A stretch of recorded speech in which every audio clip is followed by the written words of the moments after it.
Après une opération des intestins, ben, il y a l'alimentation qui vient parce que j'ai pas pu faire la première tétée. Elle n'a pas pu être alimentée, elle, par la bouche depuis qu'elle est née. Voilà. C'est compliqué. Donc, elle est... elle est sondée ouais, okay. Alors, son cathéter, plus la sonde au niveau du nez et branchée, bien sûr, de partout.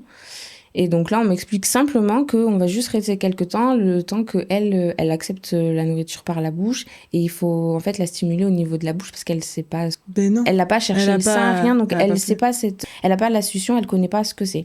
Jusque-là, je me suis dit, bon, on va rester, mais ça va pas être long. Et en fait, on est resté 1 mois et demi. Voilà, 1 mois et demi à l'hôpital en néonat, où j'ai pas pu dormir avec ma fille. J'étais au début en côté maternité, du coup, après, j'ai été, moi, à la maison des parents, à la maison McDonald's, au CHU.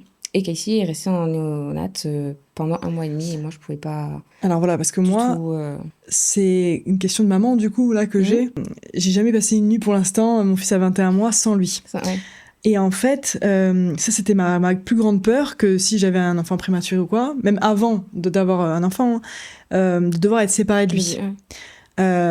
Comment ça se passe parce qu'il faut que l'enfant soit surveillé en permanence. Comment ça se passe? Ah oui, alors là, elle était vraiment branchée de partout. Ben oui, tu peux pas la prendre. Ah non, je pouvais pas. Il y avait vraiment en fait tous ces fils qui nous séparaient et je pouvais même pas arriver et prendre mon bébé en faisant attention à tous ces fils parce qu'elle avait son cathéter et qu'il fallait pas qu'il bouge. Faut pas bouger. Voilà. J'arrivais en chambre, fallait que j'appelle les infirmières. C'était elles qui venaient me mettre Casey sur moi.